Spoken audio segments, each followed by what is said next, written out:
안녕하세요. 마음찻집 여러분. 오늘은 여러분과 카르마에 대한 이야기를 해볼까 합니다. 어, 여러분들 혹시 착한 일 해보셨나요? 저는 처음 운전을 시작하고 나서 유독 착한 일을 몰아서 했던 것 같습니다. 예.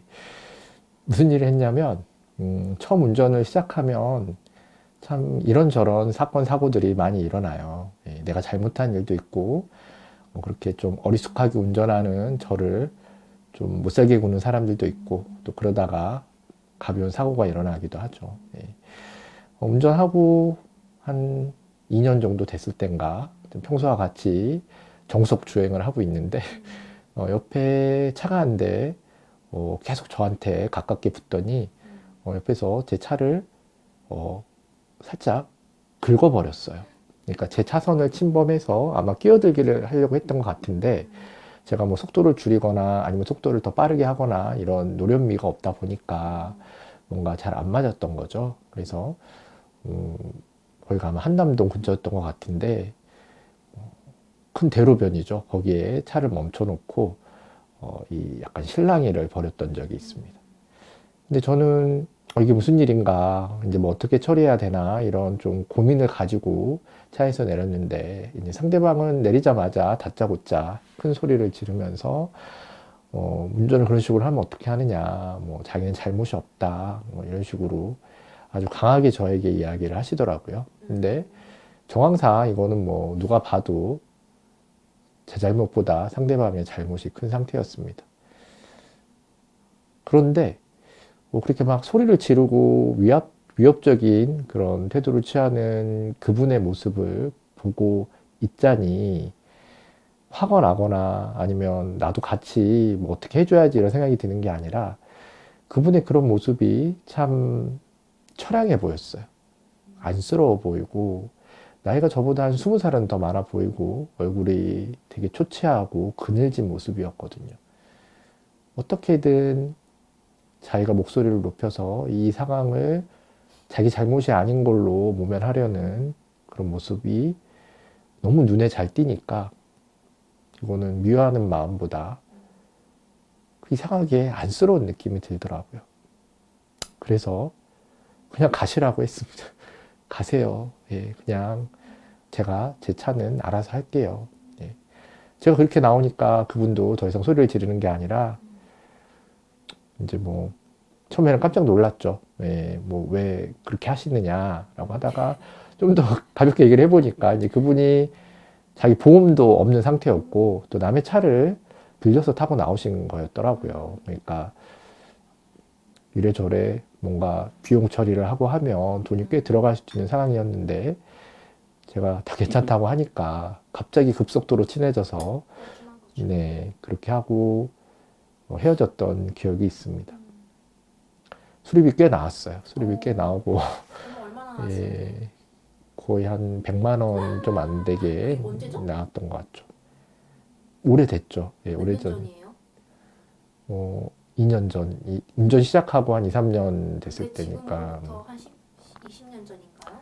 15년, 15년 그 당시 정도 됐을 100만 원 때죠. 굉장히 큰 돈인데요. 그렇죠. 하지만 그 뒤가 더 문제였죠. 저의 그런 처사를 놓고 너 제정신이냐? 그럼 보험 처리를 했었어야지. 보험사를 부르고 뭐 경찰을 부르든지 했었어야지. 그런데 제가 매번 그런 게 아니라 그분에게는 그런 좀 안쓰러운 느낌이 들었습니다. 그리고 나서 시간이 또 흘렀죠. 한 두세 달 정도 지나고 났을 때 제가 이번엔 분당이었어요. 분당에서 주차를 하려고 하는데 차들이 좀 붐비니까 떤 분이 이 수신호를 해주시더라고요. 이렇게 차 이쪽으로 하시라고. 그래서 그 수신호 따라서 하다가 다른 차를 제가 살짝 또 쿵 했습니다. 예. 이게 어떻게 된 일인가 문을 열고 나오니까 수신호한 사람은 온데간데 없고 남아있는 건 당황한 저와 뒤에서 쿵 받친 그 차와 차주만이 남아 있었던 거죠. 예. 아, 일을 어떻게 해야 되지? 왜냐면 그 상대방 차가 상당히 좋은 세단이었거든요. 걱정이 앞섰지만 정말 이때 신기한 일이 일어납니다. 그분이 예전에 제가 두세 달 전에 했던 그 얘기를 저에게 똑같이 해주시는 거예요. 괜찮아요. 그냥 가세요. 제가 알아서 할게요. 그러셔도 되나요? 뭐 괜찮습니다 하면서 저보고 그냥 가라고 하시더라고요. 그래서 너무 좋아서 얼른 갔죠. 다른 곳으로. 혹시 다른 말이 나올까봐. 이런 일들이 우리 인생에 꽤 자주 일어납니다. 내가 논리적이진 않지만, 합리적이지 않고 실리적이지 않지만, 어떤 그 사람을 위한 아주 작지만 그런 베품을 했을 때, 그 베품이 언젠가는 나에게 되돌아오더라는 거죠. 이걸 뭐라고 하냐면, 카르마라고 합니다. 카르마. 카르마는 어떤 행위에 대한 결과를 의미해요. 이렇게 긴 시간이 걸려서 그 결과가 일어나기도 하고, 아니면 아주 짧은 시간에 일어나기도 하죠. 인과응보 이런 거라고 생각하시면 됩니다. 이 카르마가 우리의 삶에서 차지하는 비중이 꽤 큰 것 같아요. 내가 좋은 행동을 했으면 그 좋은 행동이 나에게 언젠가는 내가 모르는 사이에 좋은 결과를 가지고 올 수도 있고, 내가 나쁜 행동을 했다면 그 나쁜 행동이 또 나에게 나쁜 결과를 가지고 오는 거죠. 얼마나 정직한 인생의 법칙인가요? 그런데 이 카르마에는 필연적으로 긴 시간이라는 텀이 존재하기 때문에 우리가 자꾸 잊어버려요. 좋은 일이 일어나도 이게 내가 좋은 일을 했기 때문에 일어난 일이라고 잘 기억이 나지 않는 거죠. 반대인 경우도 많아요. 나에게 어떤 불행이 찾아왔을 때 그 원인이 사실은 내가 한 행동, 더 정확하게는 내 생각과 내 행동까지를 포함합니다. 내 말까지를. 그런 것들이 어떤 원인이 돼서 나에게 이런 힘들고 어려운 상황을 불러일으켰다는 사실을 자꾸 잊어버리게 되죠. 중간에 시간이 존재하기 때문에. 하지만 우리가 어떤 일이 내 마음대로 되지 않거나 혹은 내가 마음먹은 대로 됐거나 그랬을 때 뭐 노력이든 아니면 어떤 우연이든 그런 것도 물론 존재하겠지만 재능이란 면도 있겠죠. 그런 것들 못지않게 사실은 이 카르마라는 게 내 삶에 큰 영향을 미치는 것 같습니다. 처음에 저는 카르마를 잘 믿지 않았던 게 제 주위에는 나쁜 짓을 하고도 잘 사는 사람들이 너무 많거든요. 왜 저 사람 인과응보의 삶을 살지 않지? 왜 떵떵거리면서 사는 거지? 그런데 사람 마음을 오랫동안 공부하면서 알게 된 사실이 있죠. 그 사람이 상대에게 나쁜 짓을 할 때 그 나쁜 짓을 하는 사람은 자기가 얼마나 나쁜 짓을 하는지 잘 모르더라고. 그냥 자기는 할 일을 했다라고 생각을 해요. 별로 큰 타격을 안 받아요. 그걸 바꿔서 얘기하면 내가 얼마나 나쁜 짓을 했는지 스스로 알아차리지를 못하고 있는 상태라는 겁니다. 그러면 그 알아차리지 못한 나쁜 짓이 인과의 법칙에 의해서 내 삶에 어떤 결과를 냈을 때 그 결과를 그 사람이 알아차릴 수 있을까요? 못 알아차리더라고요. 자신이 삶이 내가 행한 나쁜 일 때문에 망가지고 엉망이 되고 너무 괴로워지고 있는데 그걸 알아차리지 못해요. 왠지 아세요? 그 알아차리지 못한 결과가 내가 뭐 경제적으로 돈이 없거나 내가 명예를 얻지 못하거나 이런 식으로 찾아오는 게 아니거든요. 그럼 어떻게 해요? 잘 들여다보면 그 사람 주위엔 믿을 만한 사람이 아무도 없거나 자신의 마음이 지옥을 하루에도 몇 번씩 오가거나 아니면 가족이 나 자신을 되게 믿거나 신뢰하지 않고 다 따로따로 놀고 있거나 아니면 내가 그 누구에게도 어떤 믿음이나 신뢰를 주지 못하는 그런 사람이 돼가고 있는 식으로 나타나거든요.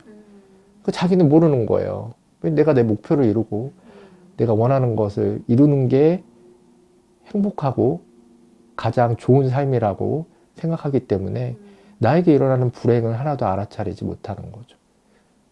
하지만 그 주위에 있는 사람들은 다 알죠. 저 사람의 삶이 얼마나 차갑고 시리고 건조하고 불행한지 자신만 모르는 거예요. 결국에는 그 업보를 받고 있는 거죠. 계속 그렇게 모르는 상태로 가는 것도 아니에요. 나중에 힘 빠지고 뭔가 자신의 그런 목표가 사라지거나 아니면 어떤 사소한 실패를 경험했을 때 그런 것들이 한꺼번에 찾아오죠.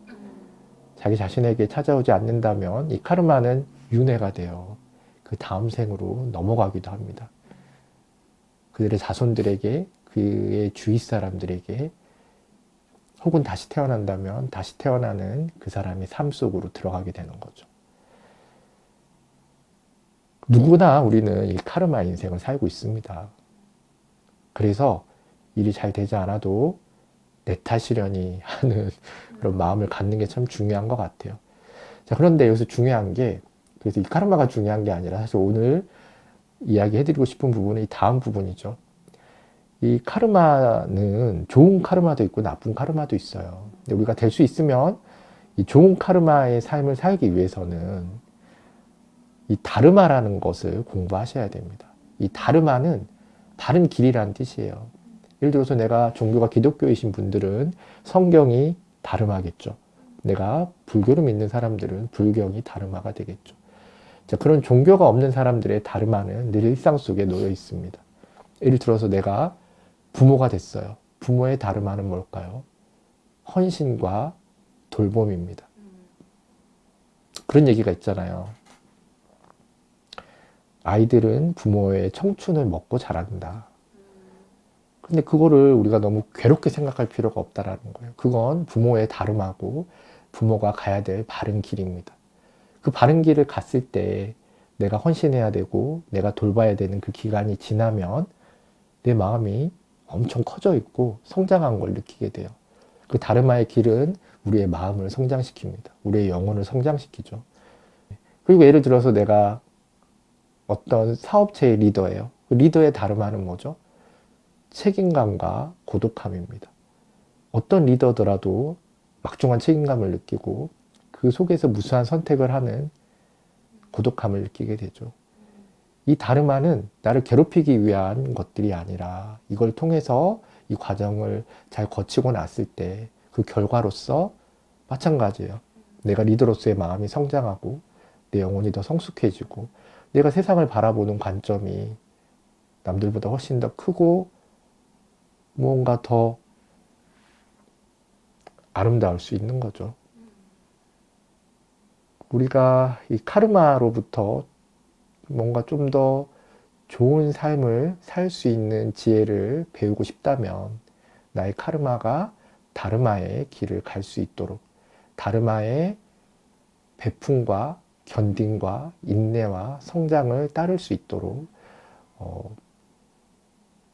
스스로가 스스로에게 잘 이야기를 해주셔야겠죠. 제가 하는 이 이야기도 카르마가 돼서 저에게 어떤 식으로든 영향을 미치겠죠. 저는 그 영향이 나쁘지 않을 거라고 생각합니다. 그리고 늘 오늘 하루 나의 다르마는 어떤 것이었나? 나는 다르마의 길을 가고 있는가를 생각해 보는 거죠. 지금처럼 너무 살기 힘들고 어려울 때일수록 힘듦이 나의 다르마일 수 있다는 것. 이 길을 내가 흔들리지 않고 바로 갔을 때 나의 그런 용기와 인내가 선한 카르마가 돼서 언젠가는 내 삶을 좀 더 행복하게 하는 가장 큰 힘이 될 거라고 생각합니다. 여러분에게도 그런 다르마가 함께 하기를 명상하겠습니다.